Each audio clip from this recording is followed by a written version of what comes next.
Welcome to Election Eve, our guide to the inner workings of the Roy family. I'm Backwash at the bottom of the gene pool, otherwise known as Zachary Shevich, and joining me, he Sheesh. wants $100 million and to maintain professional reputation counseling. It's Arturo Zurita. Hundreds of mil, and I've got the pictures to prove it. Otherwise, I definitely don't want those pictures leaked, for sure. But a fun episode of Succession. only for the I was inner having cuties. I had a discussion with Caitlin on Sunday before the episode premiered, where she was speculating whether or not it would be like a big episode with lots of things happening, or maybe one of the more low key ones of the season. And I wondered whether or not we even had room left for something that maybe felt a little more low key than Logan dying or the trip to Sweden. And there were some big things. There were certainly some fireworks, but this is maybe one of the smaller episodes this season. Another one where we're mostly in like one space, the election party in Tom and Shiv's apartment. And other than that big moment with Tom and Shiv, it was a lot of moving of the pieces, a lot of feeling each other out and figuring out the next stage of this whole Gojo deal and election interest. I wondered what you thought about the episode in general. Well, dude, I'm glad you felt the same way. I wasn't sure if I was going to be the one coming and going like, hey, we had a quiet one. And then I was Yeah, going to hear like, you kidding me? That fight? Calling him Gary? The duke between the two of them? The way they went at Connor? I was like, it is one of those where in Succession fashion it's really big, but it did feel like a season 2 one. I agree with you. I like how you had a tailgate before the tailgate. exactly Talking about right. the episode. But I feel you, dude. I also thought everything's going to be hitting like this. I also don't know, have days passed? Because I know we were kind of keeping an eye on every episode is a day. They did kind of do a little Yeah, bit of a time jump, right? it does feel like they did a little bit of a jump, not like a week or anything. That episode where they go to Sweden feels like it took a couple days at least, Yeah, and I don't know how long now it is to go to Sweden on a private, but and we were speculating the election would be the finale. Now it looks like the election is going to mm, be the next episode, since this is the eve of the next day. election. And even on the next week on, we finally saw Justin Kirk appear. Like, we've been hearing about Mencken so much, we might actually get our Mm-hmm. Mencken scenes next week. But yeah, like there were certainly interesting things that took place and a lot of very good writing on this week's episode. But the only real, you know, uh, thing that changed the course of the series, I feel like, is the development of Did it? Shiv and Tom. That Listen, so it here's feels like we this we gotta talk. season's fight, right? Right, Because right. just last week I saw people joking, "Dang, April 30th to May 8th." It's like this happens every week. Like the way people were venting about this episode, I love hearing them use previous lines. Oh, Hmm. sometimes it's just way better to be nervous without you than it is with you. Like it's just who they are. Is it really over? Right, like that's the question that seems like worthwhile to ask, because I know earlier this season we talked about, is this the end of the road for Tom and Shiv? Because a lot of It's ways it been felt the end of like the it, road. and then against all odds, they were back to start this week, bringing her some cute Yeah, breakfast on a tray, giving her they're like Fast and scorpions Furious. encased in glass. Have you ever given Always the Alina end. a scorpion as a present, A scorpion, no, but that is or some any dead Durango stuff animals? right there. Scorpions that's really big in Mexico, so I have not gotten that, but I have received that present. In Durango, you get those. It's just like a dead scorpion in there. Um, I don't know what he was thinking. That's some reality show, just not reading your partner. I love how he even brings the tray, right? Alina at least would receive the tray, not ask for the tray to go away from her. But it was a sign of trying to be something, especially when you read those text messages. We made sure to pause on those. The way they were just going at each other, um, they were screwing each Sorry if I other. broke your dick earlier. Is They that were one of them? screwing each other until they started screwing each other. That's Yeah. just who they are. So I too thought he was done. I was hearing a lot of people say farewell, Tom. It was nice knowing you, but he did appear on the ad for the next one. So I think he's still there. Yeah, I mean, I don't know how much of the show we can do without them. I also don't know, like, at this point, I would find it hard to imagine them getting back together. But if anyone's going to do it, it's gonna be this like deeply unhealthy, toxic couple where he is, as she says, like this unrelenting masochist. And I thought it was also very telling that towards the end of the episode, the Roy siblings have one last huddle, and then Logan and Roman Kendall and Roman. I'm about to say, I don't know if that's a Freudian slip. Kendall and Roman walk away from her, leaving her alone, and then we get that one last shot of her in bed by herself. Tom and her sleeping in separate beds. Like, last week we complimented Shiv on kind of positioning herself well and handling Matson, but after the highs of episode 6, this is kind of a huge fall into episode 7. Do you think that because Shiv sort of feels so alone without Tom, she almost has like no choice but to go back to him? I think she's a person who keeps Tom around as a duff. It's a reminder for her that she is getting stuff done. That's why I really like that line that he hits her with of you're so like centered on. I think she's the one who delivers it to her about always needing self-reassurance or something like that. He's like, and I give it to you all the time, but you won't receive it because you're broken. Yeah. I think the back and forth between them has it's an unhealthy relationship where they use each other by tearing each other down to make themselves feel better because they're not getting that elsewhere. Not healthy, but it's like the drug that's kept them going to the next one, right?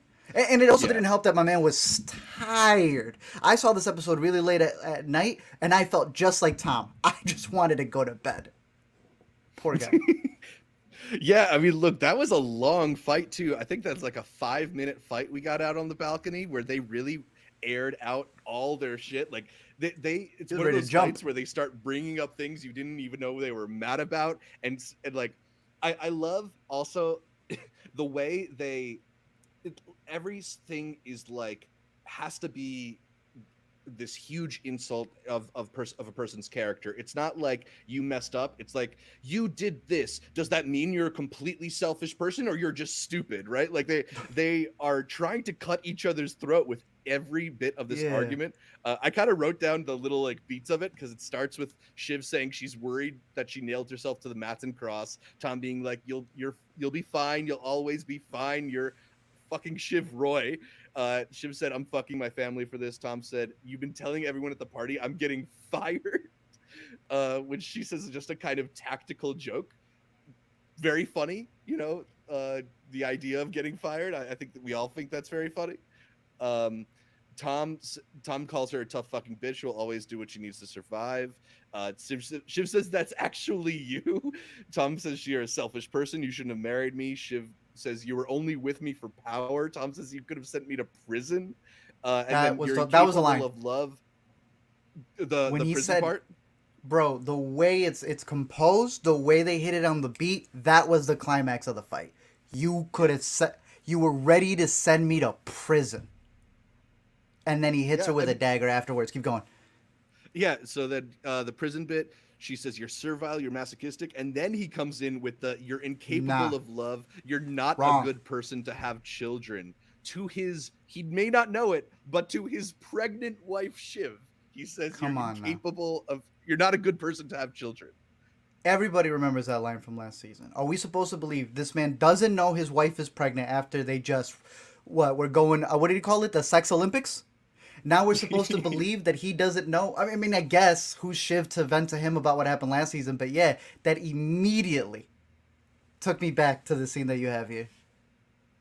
Yeah, that moment in season 3 when Shiv is talking to her mother and her mother says some people just aren't made to be mothers about her.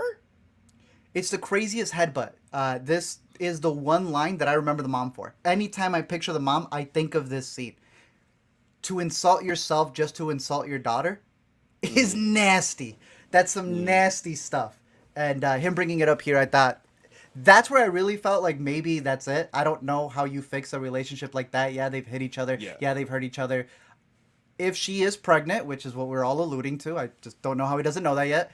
That is such a low blow. I would never be with that man again.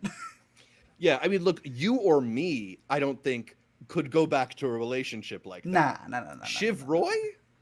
Tom Wamsgams? Maybe. Like you were Maybe. saying in the last episode, we had her up, right? She had Matheson on her corner. She was ready to go. Like his Shiv, she always gets blindsided because she's so direct in one thing and does not look at everything else that's going on. This time she got hit with what Madison's actually hiding, and I think that's why she feels unstable. That's why she always goes back to the most stable thing she has, because when everything else starts going rock bottom, at least she knows she can make fun of Tom, and Tom will come back like a puppy. Right. No, I mean, it's interesting, right? Like everybody kind of feels like they need their whipping boy, and like Shiv ends up using Tom as that, and Yes. then Tom then Tom. brings it down to Greg, and now Greg is in a position where he can, whip around different Waystar Royco employees. Fire have Tom, a Greg. conference call where he fires dozens of people at once. You know, one of the ones that I liked, I don't know if you have the image of when they're firing everybody. There's that bit where obviously Tom's getting him to do the firing, and Tom's crying, boo-hoo, they're all getting fired. Pull that up, dude. He's, at one point, boo-hoo, all the employees are getting fired. And then what is he doing 30 minutes later in the episode? Shiv? Boo-hoo, are you telling everyone I'm gonna get fired? It's just so beautifully written. These assholes in this series who are jerks to everybody else, and then when it comes back to them, it's this full circle moment. There's also the part with Greg where I personally feel that if they continue to have Greg be the person who's belittling everybody else, then at a certain point, after Tom, I know you went over a bit, after Tom continues to teach Greg, he delegates everything to him. At one point, he has trained this man to be the most fireable of firers, I guess, and it's gonna come back to bite him. If he thinks he's gonna be fired, it's only a matter of time before he gets fired by the one and only Greg. And I'm not gonna lie, as a Greg hater, that's a pretty raw way for Greg to come out on top. I actually hadn't thought about the possibility of Greg being the one to fire Tom. I don't like him. Mentioned it. But that's a clean way to go. I would love if Succession ends up doing that. Yeah, it really great point on all that, because like the way that Tom has tried to use Greg as like a human shield, it seems to not really be helping him now that we have this Matsson thing coming in where Tom he has that moment where he tries to openly to kiss Matsson's ass. Like, would you prefer someone who's hands-on or more of an overseer? And Greg, despite getting called a hanger-on and a dingleberry by Oscar, ends up kind of ingratiating himself with the Swedes. And I like that Greg was able to recognize that. I'm team the bros, because I know I'm not going to have it there. And then, by accident, he is able to charm. I don't know how he does it, right? But he does it every single time. I think you may have the line of what he says about why he's the perfect person to fire people. I think that's the reason why Nick Braun gets cast in a lot of roles as well. Right? HR says I'm the right guy for the job because it looks like I care, but I don't. Yes, sir. I can guarantee a couple of the other movies I've seen you in, you've been cast for that exact same reason, Nick. Yep. But he was able to win them over. I was surprised by that. I still feel like they're running him around. My favorite line just right off the bat was referring to Greg as Gary, knowing good and damn well that his name is Greg. So I think the Swedes are still kind of playing him for a loop, because I feel that whole sequence is to belittle Ebba more than it is to, hey, cousin Greg, come join us, right? They still see him as a tool. Right. Yeah, in that moment, they're able to kind of put a dagger into Ebba by asking Greg to fire her. And Ebba is kind of one of the other interesting parts of this week's Succession episode, because after that fight, Kendall and Roman have a moment where maybe they get an interesting piece of information out of Ebba, that Gojo's numbers in India are being inflated, that they are as if there was a second India there. They Disney Plused it. Yeah. So I heard an interesting theory, which I don't believe, but I want to run it by you because I feel like you'll like it. True. Because thus far, there are two kind of damning things that we've learned about Matsson and his Gojo empire. One is that he's sending bricks of his own blood, which amazing little detail that, like, one of the most hilarious things Succession has ever come up with, but that he's sending bricks of his blood to Ebba, and then Ebba telling both Kendall and Roman that the Indian numbers are fake, is there any part of you that thinks Ebba and Matson are just doing this to screw with the Roys even more? Ooh, I like that. That would be funny. I do feel that she was being honest though, because they toy around with her. I think we've seen enough of Ebba with players who aren't necessary to like the deal, or I guess like fully necessary to the deal, still acting like she's an employee to someone who's a big jerk. So when she Yeah. approaches them and they're like, "Oh, is this because of the blood thing?" The look she gives them is one of like, "Nah, that's not even the worst." Which again, if bricks of blood from your CEO aren't the worst thing, it makes me think that there's even more than the India numbers. Yeah, The, right? the Like she India would numbers have to alone are be crazy. yeah, she would have to be a very convincing actress to be like pulling off that level of open disdain for your Yeah, boss. It but still, I mean, I she's feel there like playing, and considering what's that guy who you just had next to her? Is his Oscar. name Oscar? Okay, Yeah. so like that's a crazy dude, right? So I just don't trust him over there. I just Moonbeamed don't. on edibles.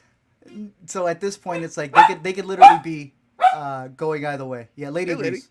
She thinks it's all in. She thinks it's all fake. Um, all right, so Kendall and Roman do their best to navigate that information. More specifically, Kendall. It was interesting episode for Kendall in particular, given that he's, as we talked about last week, trying to step into the shoes of his father. Here, he gets a chance to deliver the speech at his father's election eve party. Uh, held like a moment of silence. Did a pretty decent job of not embarrassing himself, Mm-hmm. which is something that Kendall frequently does in public Yep. speaking moments. But here, did okay until Matson comes in and ruins his moment of silence. Uh, but Kendall spends most of this episode trying to find a way around the Gojo deal, whether that's trying to get this information out of Ebba so that he has ammunition against Matson, or all of the dealings with Nate, another character from the past of Succession who returned on this week's episode. What did you make of the return of Nate Safrelli to Succession, who I don't think we've seen since Tom In a and minute. Shiv's wedding? Yeah. I want to go back really quick to his speech. We Yeah. disagreed on his Living Plus speech. Yes. We agree on this one. He needs more speeches like this, especially because he got real fumbled when what's his name made the entrance, and I thought he was able to come back. He was able to do it very well. I'm a Yeah. little worried about Nate. I thought it was going to be a contrived way to get Shiv and Tom to go against each other because they were starting off rock solid. And I actually liked the way they played it off. They did a little, callback to that really good own that he gave him. What was it, like season 2, where he said, "Put back the I'll try wine," not to and he's drink like, too much of your wine. Yeah. "Yeah." They had a clean little exchange. And at the end of it, I really saw what he served here. There's this whole idea of old money and new money when they're Mm-hmm. all really new money. I guess you got some trickle down happening from people who are heirs, but for the most part, the fact that he represents their rival, right? Because technically, is Gil still running? It's Gil and Jimenez. So I think Or is he an Jimenez advisor is like, I think Jimenez is the one running, and maybe he running? was like, they haven't said any of this. I'm assuming he was maybe like Gil's vice president or something like that. Yeah. But Gil is in the past at this point, the Okay. presidential candidate from earlier in Succession, Mm-hmm. So he's the more clearly on the other. democratic one. Yeah, so he would Yeah, be on that side, right? That's why Shiv was working over there with them. exactly. He's the more liberal side of the political spectrum, and ATN and the Roy family come from the more conservative side of the political spectrum. So then, if Logan and Gil were their counterparts, are we then fully led to believe that it's Ken and this man, and that's why this man hits Well, him that's with the the interesting thing "We are not to that"? ask, because I thought what was very fascinating about their final exchange is when Nate tells Kendall, "You're not your dad, and I'm not Gil," and that's a good thing, because Yeah, so many people have weaponized the "you're not your dad" either for good or evil. There are the suits who keep telling their kids that they're not your dad and like you don't know how to loving do them these out. things. There's also the moment when like Matson says you're like your dad to Shiv, and she takes that as a big compliment, right? Like they do Sickos. want to be like their father so badly. And here Nate is trying to tell Kendall that like it's a compliment that you are not like your father, and Kendall refuses to take it that way. Yeah, and it was weird because at first he's speaking to him like this higher power, telling him what needs to be done, and then at the end he's so crushed. What's his name plays it so well. He's so crushed because he's like, nah, I could not get something done. And again, like my father, I should have had this guy doing my bidding, and it did not work out that way. The same way that they can't do it with Connor and a bunch of other people. But no, I thought that was a really strong line from him at the end, and I'm curious to see how that plays off. If he's willing to be Ken, or if he's still going to live in the shadow of his father, because all of them live in the shadow of their father. Kendall take care of his kids. That's the only thing that they got of their father. They disregard their kids. What's her name has completely disregarded her own pregnant child. And I heard that what's his name, Roman, began the season with kids, and he might have even been married. So he disregarded them the most. Yeah, so the very first episode of Succession, if you go back to it, Roman had a full wife and children, and then they after the pilot they decided it's more fun if he's not that way. Yeah, Loganized him. So completely. Yeah, we haven't. But that's, I don't know if before it'll ever go back. Yeah, somewhere. Nah, he's got bigger problems. We'll get to him. But I like that you brought this one up. First off, I don't know if you have it from a different angle. Hey, Birch coffee is the best coffee that y'all have in New York from the last time I visited. When that appeared, I smelled the beans. So I love the location already. But dang, we were worried that she was not going to make a comeback. That, you know, they were probably done with that. That they were going, again, just focusing on him and CEO, and they weren't really going to deal with the kids. And for the most part, they still have not showcased the kids again. But, I mean, full Logan here. Not listening to anything that's happened. Not taking the blame for not being there, but trying to figure out who he can. Ooh, there it is. Have you tried Birch, bro? You gotta try Birch. No, good. I mean, you know I'm not a huge so coffee drinker, but I'll taste it if you tell me it's really good. It's delicious. Get their autumn latte when it's around. I guarantee you'll love that one. Fantastic. Big shout out to Birch. Shout out to Birch. But yeah, no, this is a really interesting moment that I feel like maybe is going to be overlooked, considering that it came in the beginning of the episode, like even before the Succession intro. But we've been talking about like, where is Rava? Where are Kendall's kids? What's going on with all that? And there was a very telling scene in a lot of ways.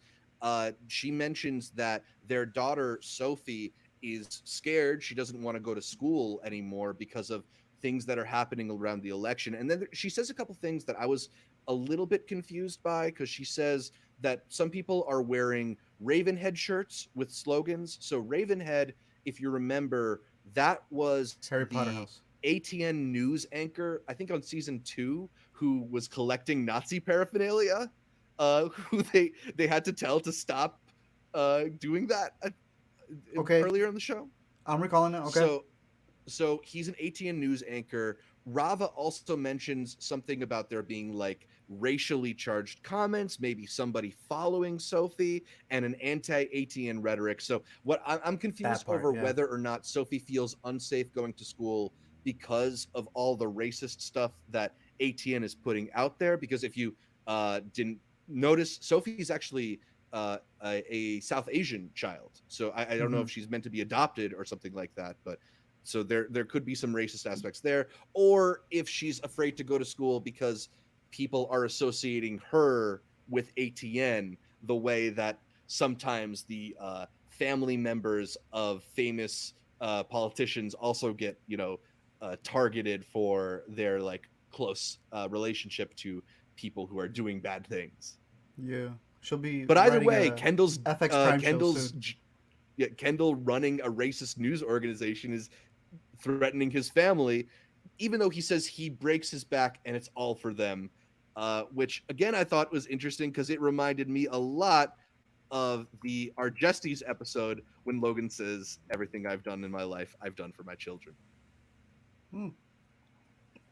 To me, I thought it really built out the world, because for the most part we are in here with these wackos who it's their job. You're rooting for this ATN news to survive. Are they going to keep it? It's like a cute thing for our main characters. We haven't really seen the world. We've heard, like you had mentioned with the reporter or the journalist that they had, the anchor, people obviously not liking that. But I think this is the first time, while we still don't see it, it's at least described, these are the effects that this news agency that they run has on the real world, especially with his daughter. Because, like you were saying, if you were the kid the grandchild of a Fox News anchor or the person who's running it all. Especially in today's age, if there was people who are completely against that, you would be target number one. Yeah. So the impact of what they're like, we talk about ATN in a very kind of antiseptic way where it's just like, oh, it's this It's racist the news company. organization, but we Yeah. talk less about the impact they have in the world. And like, obviously that's sort of the thing, the undercurrent that we're supposed to know about Succession is like, yes, we are watching the Roy family, but this is a family that is responsible for all these awful things happening. And yeah, I mean, I don't know if it's maybe trying to set the stage for something bad actually happening a little closer to home, or if it's just meant to show the depths of how unfeeling Kendall is in a way that is similar to his father. But yeah, what do you say? What do you take it? Is Kendall? Is this Kendall becoming more like his father or less this episode? Because there's a little evidence in Oh no, both more. sides. I'd say it's more in every way. Just the kids went alone. The fact that he does not care. He could do something about it and he doesn't. Take her out of the school. You are so Right. filthy rich. You have a gazillion options. You don't care. Hire a You don't at-home care. tutor. Yeah. Yeah, like you're so focused on other things that the call should be going to you as well, not just to your wife to then have to meet you up at Birch Coffee to tell you. So no, he doesn't care. I think he's fully like his father in there. He's still trying to relish, not even in the way that he works, but in the way that he's praised. He wants to be praised like his father. I don't think he even wants to Yeah. work like his father. He just wants the same reception and fear that people gave him. Do you think, considering how the writers in particular, I mean, you know how the showrunners are very much attached to making a lot of real life points kind of be adapted into the show or morphed into the show. Yeah. You're talking about bad things happening or repercussions from a news agency that likes to stoke fear. I don't want no insurrection episode, bro. I'm not looking forward to some sort of insurrection episode.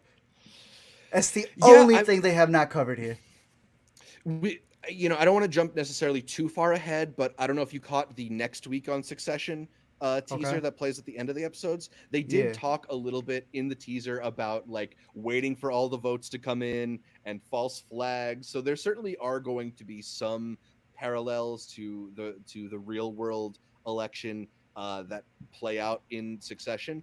I agree with you. I really hope it's not going to be that literal. Like the best thing about Succession is that it's the the things that they are alluding to are there. There are parallels that you can draw, but this is not the Rupert Murdoch story. I think that would be make the show I would hope. a lot less interesting. They're able to make these characters so much richer and so much more full of depth because they kind of have their own thing. They're not just a shoddy version of a real life person. So yeah, I agree with you. Like I wouldn't be surprised if there is something that happens after the election that we all think, oh, they're referencing the insurrection. If it's a literal Hmm. insurrection, I think that would be too much. Right? I don't want him storming the ATN headquarters. Yeah. Ashnik in the live stream saying this might be a 2016 scenario with Mencken winning. Yeah, I wonder if Who's maybe president right they're now, going though? more to the. Sorry, Who's president right now? I don't know if they've firmly established who's president. Like I'm assuming it's Gil, but I'm not Gil? sure. There's no way Gil's president. I don't think You Gil don't can think? be president because, was it season two? He was still like a senator or something when they were doing the Yeah, whole whatever. He would have already kind of been in office. I always assumed that they had somebody who was helping them, right? Because that's their whole point. yeah. They even mentioned in this Well, episode, so hey, we can cut Mencken, but if he does win, it would be really good to have someone yeah. in power. What do they call in season 2 when Logan calls the president? They call him the raisin. I don't know if the raisin is necessarily still supposed to still be in office, but we haven't heard much from the raisin Yeah. since then. Although I think after Logan dies, they talk about consulting the president, or at least Hmm. informing the president as well. So maybe it is still the raisin, Yeah, I think the it's someone on outgoing their president. side, so we'll see. Yeah. We'll see. Should we talk a little about Roman this episode? He maybe was a little bit more in the background, but had some interesting things going on. Takes a call from the Mencken campaign and spends most of this episode trying to negotiate different ambassadorships with Connor, who was not a fan of the slows. He's not going to go to the slows. but maybe North Korea. I don't know, Art. Is there a particular country or maybe region of the world that you'd like to be an ambassador for? For me, absolutely nowhere. For Connor, absolutely less. Definitely don't put him anywhere where they got nukes. Yeah, definitely don't put it anywhere where they have nukes. Which he took as an insult, frankly. Um, but yeah, Roman, like So dumb. Roman, one of the things that one of the closest things he has to power is his relationship with Mencken. He's got that inside line to the Mencken campaign. Obviously, there was like that weird little, almost like bromance thing they had last season. So I wonder if we're going to see more of that Completely gone. in the next episode. But you know, he's kind of scrambling here. He's unable to convince his own We said brother to help him out. we said that. Um, It was it last week and 2 weeks ago. We said he is not uh even minded. He has a hot head, and he yeah, failed multiple times. I think all the scenes that he is in are failures in this episode. I think he dropped the ball with Jerry. I think he blew up in other people's faces, and that last scene with Connor, what a mess. That's a mess. yeah. What is it that he tells Connor to take his wife, tell her to put something on her shoulders and go to Oman? Nah, bro. Yeah, He he crossed the line. We'll get to that one. That like yeah, he's messing up completely. That last one was well beyond being over the line for him. We said he wasn't stable. Some people really thought, oh, he's the most even-handed. He's gonna be good. yeah. This proved it. I thought we already proved it a couple episodes ago. Beginning with Jerry, I heard people saying this was a loss for Jerry. I didn't see it. I rewatched the scene. Seems clear to me. The biggest loser here is the person who needed a shoulder to cry on. This man has nobody. Exactly, right? Like Jerry was his most competent ally and probably the Mm-hmm. person who would be able to steer him best in this moment. Like imagine if he was actually able to consult Jerry, he might be able Yes. to navigate his way to CEO, but instead He he's was a great decided guide to burn that bridge. Yeah, and and like a shoulder Shiv, to cry he's on. kind of alone at the end of this episode. Yes, that's not good. You're right, because Shiv just needs a punching bag, but she's never taken orders from Tom. Right. This woman had him in every capacity, from business to personal life. He felt comfortable with her. I do disagree with Jerry in the sense of like I could have guided you. Do it then, ma'am, because he's already in office. Like I don't understand. You want her to that. stay in. Yeah, of course I want her to stay in, and I feel like she still is. I mean, she made a really big demand. She says, the narrative will be the narrative that I want. I will get hundreds of millions of dollars. She's looking for that island, Yeah. and I feel like she could still guide him, but he crossed the line, and she feels so disrespected. She's done with him.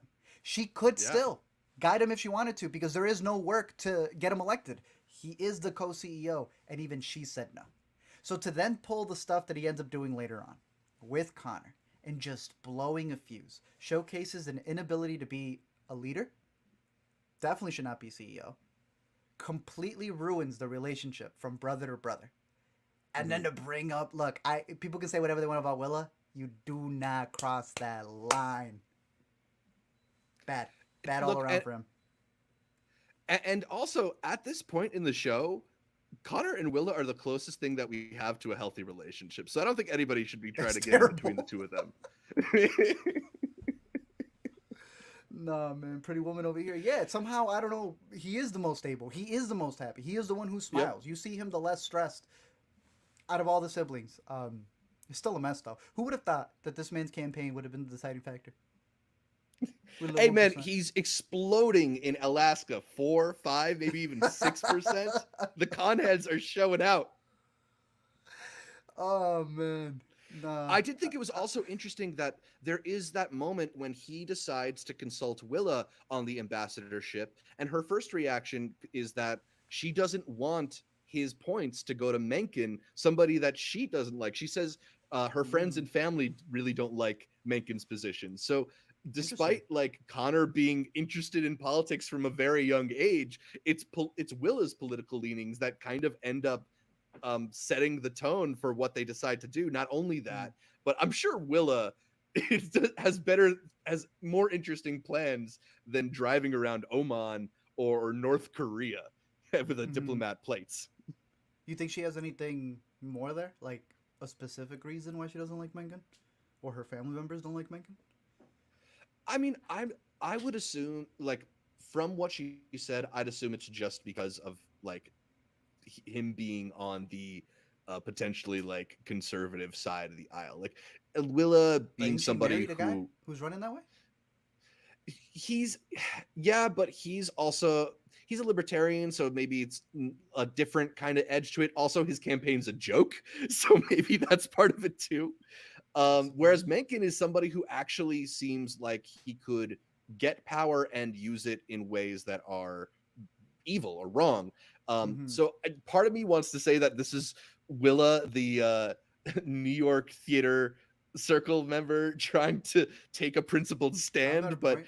I can see that. she might also just be thinking of her own interest and not want to be a diplomat's wife in a country that doesn't have, you know, 5-star theater. That is pretty funny though. The idea of like her just not caring, marries into ATN, right? She's cool with them completely backing him. Spends a little season in theater and comes out completely opposite. Yep. uh, Did you have any more thoughts on Connor and Roman?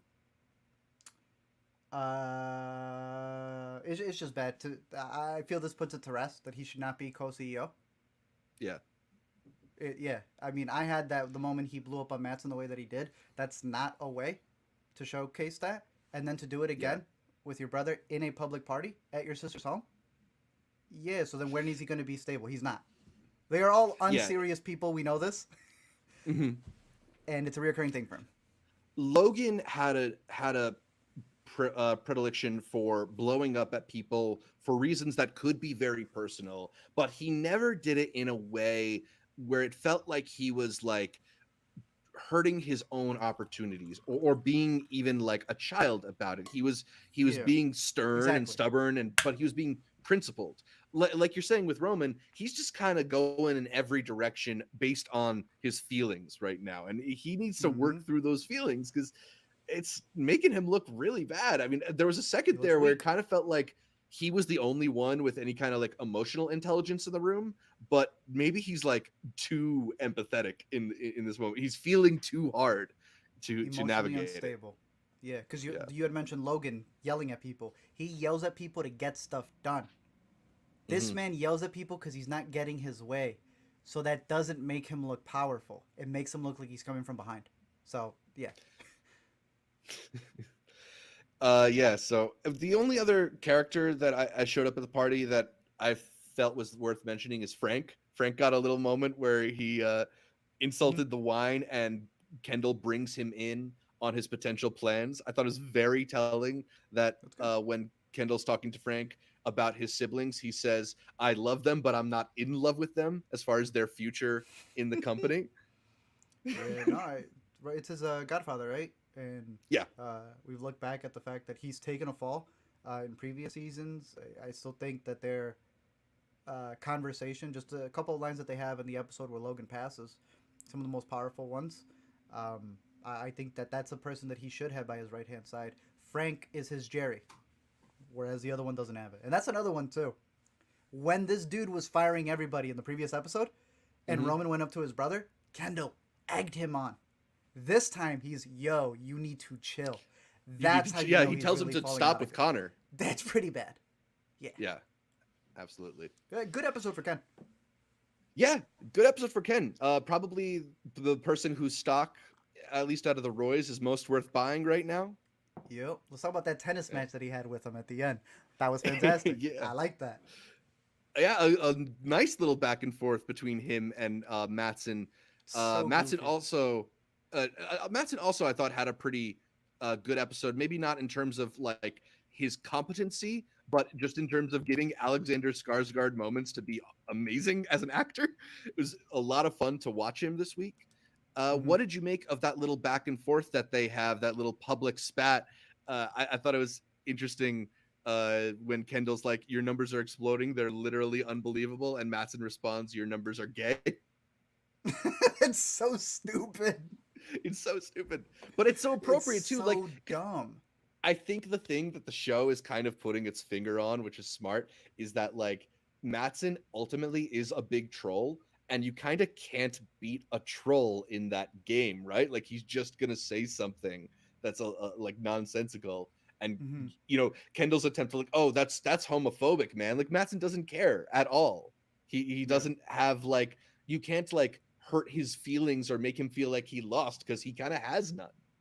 And I think that's what makes his character and his whole group interesting is that they're not coming here to play left against right or right against left. It is literally just an alternate version who's kind of overseeing, and that idea of like him using it as a comeback.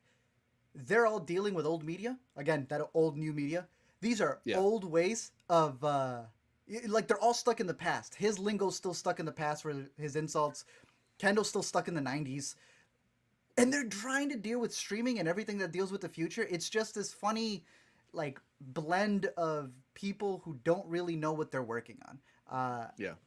And I think that commentates on a lot of different things, that the people who are steering the ship aren't even as ahead of what the technology is about to become. Absolutely, yeah. A lot of these people claim to have this kind of vision and this knowledge or the ability to change things, and if you just like press on them a little bit, there's maybe a little bit some things they're trying to hide below the surface. Like even Mattson, a Yeah. guy who feels like unfazable, has Mm-hmm. his numbers in India that are being faked. How do you not know that? Does nobody just check the numbers when they were reported that, hey, there's not even this many people in India? I might have to Yeah, tell I don't know. the star Yeah, go. I don't know who their CFO is, but I'd put that on him. Sheesh. I don't know. It's Oscar. Yeah, probably Oscar. That's probably what Damn it it, is. Oscar. Are any quotes that we should highlight from this episode? There are a lot of really good ones. I tried Greg. to write down a few, but it felt kind of one of those episodes where it feels like every other line is quotable. It is, and then that's why I say that as much as I want to call it a quiet episode, it is HBO season 2 style, right? Like the Yeah. same way that Thrones, the same way that this series in season 2 took a lot of episodes to just have people going back and forth. Um, it is heightened up in a different way. Going back to one of the ones that you had with Shiv versus Tom, round 9. It's Yeah. when they're yelling at each other, and she says, "You took me away from my dad for the last 6 months." She's wrong, but like the way she delivered that line Hmm. was so raw. And then I just That love his smack. Go ahead. no, I was just gonna say like that. We have had a lot of great Roman or Kieran Culkin, I should say, acting Yes, moments that I've been saying like, oh, Emmy for retreating the back to a Emmy for you child. for this. This was Matthew McFadyen and Sarah Snook's Emmy moment. They It was incredible. absolutely owned that scene, and you're right. That moment, like, because it's just these escalating insults to each other where they're getting more and more angry, and then there's that bit where Tom says you're incapable of love and you're not a good person to have children, which, as we were talking about earlier, like that cuts deeper. There's That's the something dagger. Yeah, personal there with Shiv. So you yeah. see, like, yes, she's still trying to hurt him and win this argument, but she has that little bit of like that thing caught in her throat because she actually did get stabbed by that last knife. Yeah, and even the response that he has after that one is "It's not my fault that you didn't get his approval." Just terrible. But Yeah. on the flip side, calling Greg Gary, right? Yeah, calling Greg Gary, knockout. The moment I heard it, I was like, "That's the one." So that's my line of the week. Do I have that here? Yeah, I still got that there. Boom. Uh, that's a very funny one. Beautiful. It's delivered um, perfectly too. Yeah. You too, Gary. Okay, I know we're talking about all the Roys. yeah, Give it to my man though. I don't know if he ever won one for his for the blood his vampire show. I don't know if he's ever gotten it for other things. I think he's yeah, or gonna Big stand Little out in Lies. Atlanta. He was great in Big Right. Little Lies. He has appeared in so many things, really just playing a variation of himself. I Hmm. think he deserves it for the season.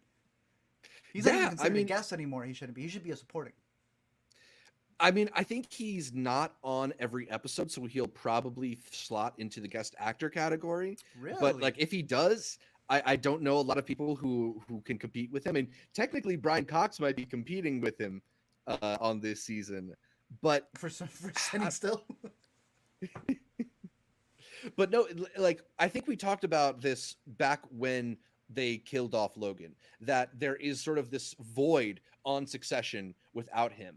And they've been able to partially fill that void through just how charismatic and unable to look away from him you are. Like Skarsgård's performance is just so like crazy and eccentric. Like they really turned up the kind of like Elon Musky elements of his character this week. I mean, they went all out on the idea that he just tries to be not even on top, just trying to make everybody else uncomfortable. That's what he thrives on. Yeah. Because he thrives on that, even with his own people. Yeah, absolutely. Like Oscar said, I've been fired so many times, I love it. Like, it's weird. Yeah. That's also not a healthy relationship, and that's his boy. So, yeah.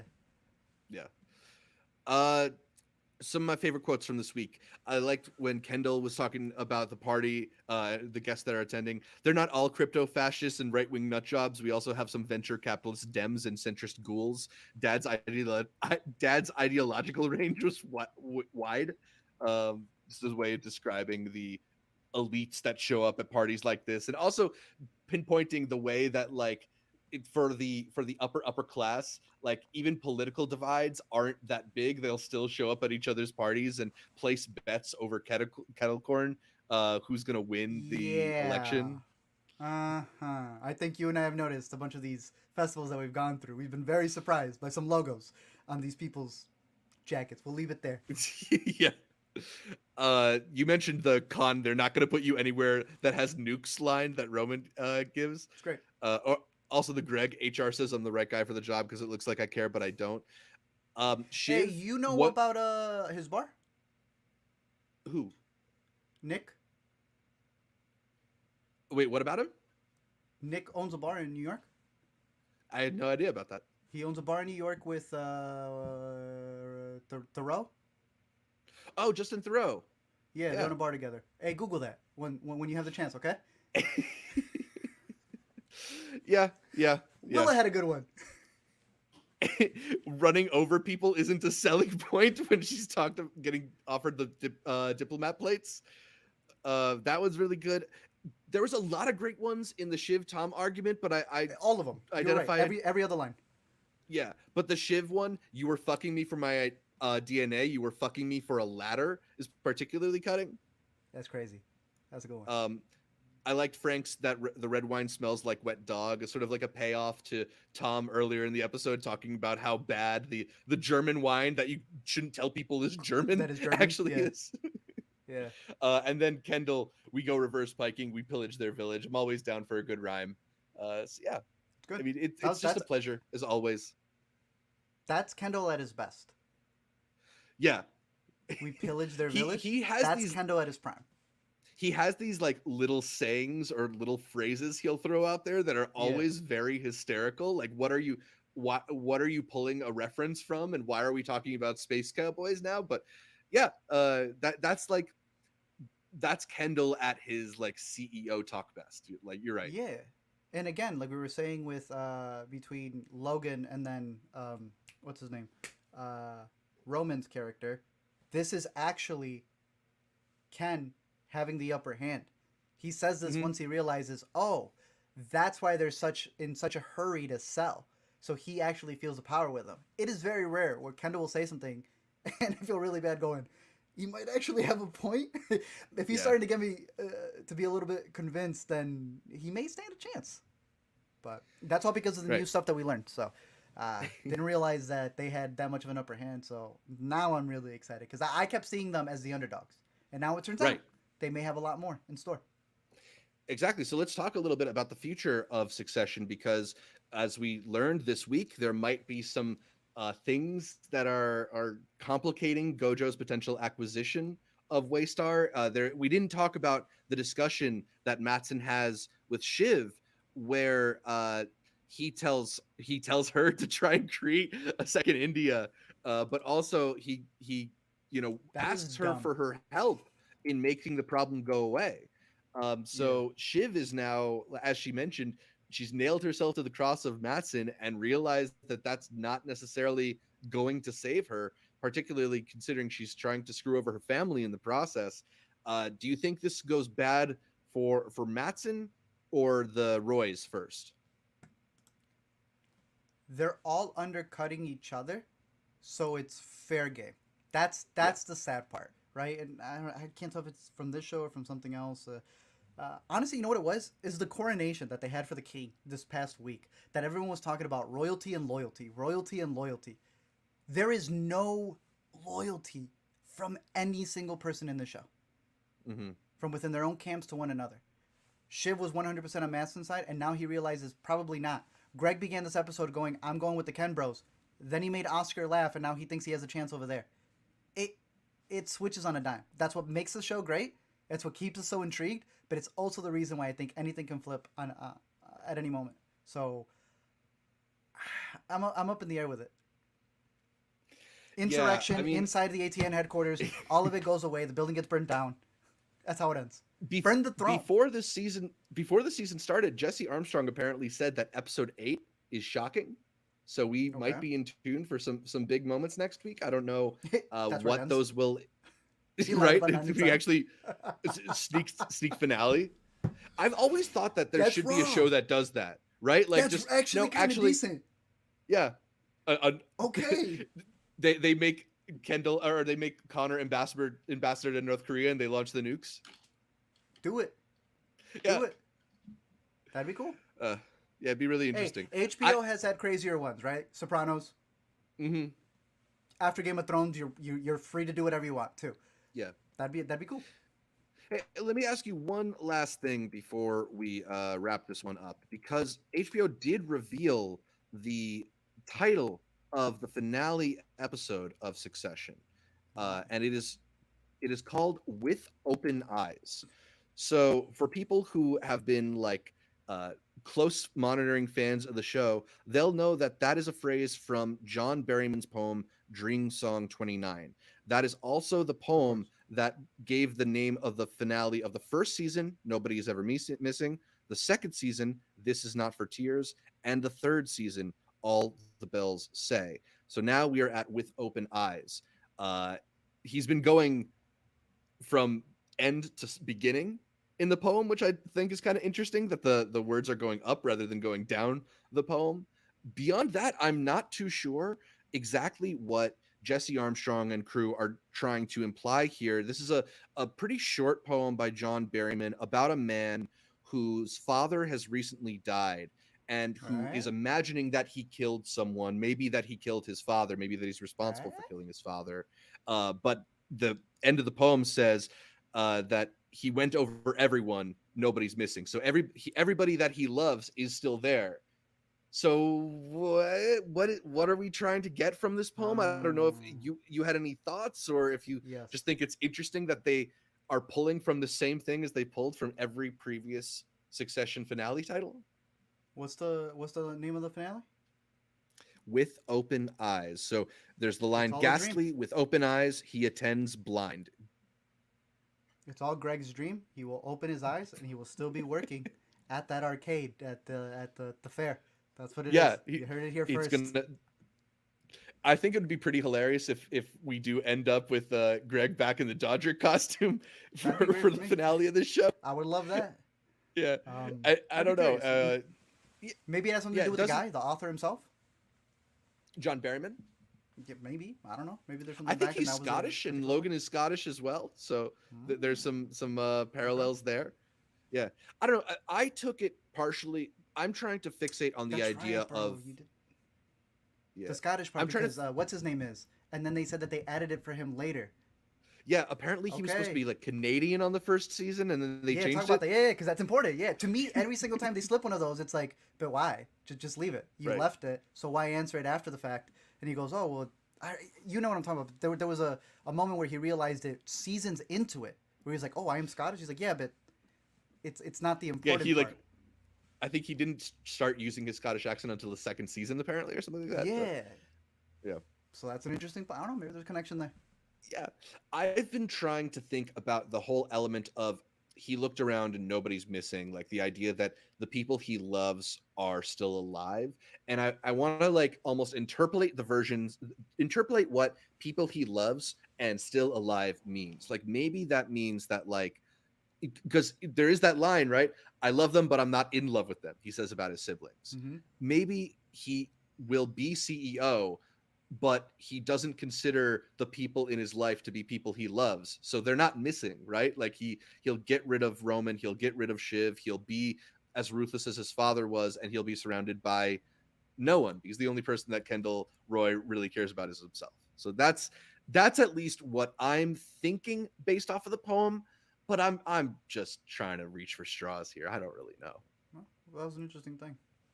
Yep. Have all four have the same one. Have you noticed that for any other titles?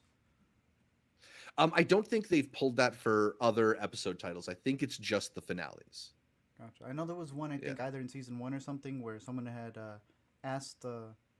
It was like based off of an old movie, not super old, but what's his name who did Another Round? They named one of the episodes based off of his movie. So it's like I'd have to dig deep into the titles to see if we can come up with something else. Yeah. All right. A lot to be excited about, a lot to look forward to. I think that's about all for this edition of our Succession recaps. Catch more from me, Zach Shevich, by following me on Twitter, Instagram, or Letterboxd at ZShevich, ZShevich, and check out my YouTube or TikTok channels at Multiplex Show. Arturo, where can people find more from you? You can find me over at LME Movies on all of the social media platforms, talking about movies, talking about the festivals that we're covering at the moment. Or you can catch me every week here on the Intercut Podcast. Yeah, you can listen to every episode of the Intercut Podcast on iTunes, Anchor, Spotify, whatever your favorite podcatcher is. I like Overcast. And then make sure you subscribe not just to the audio podcast, but to the video feed as well on youtube.com/intercutpod, where you can watch our bright smiling faces as we break down the latest in entertainment. Find new episodes of our weekend must-watch streaming on our YouTube channel every Monday. And please leave a comment, like the video, and consider heading over to iTunes to give us that much requested 5-star review. Shout out to those of you who do. Like our Facebook, follow our Instagram, follow our Twitter. Hey, support us over at patreon.com, and you can find all of those profiles at Intercut Pod. Those are the best ways to get updates throughout the week from Art, from me, from all the guests that we feature here on Intercut. You can also find a link to our Discord in the description down below to continue talking with us throughout the week. But that's all for this week's episode. Thanks again for tuning in. And until next time, running over people isn't a selling point.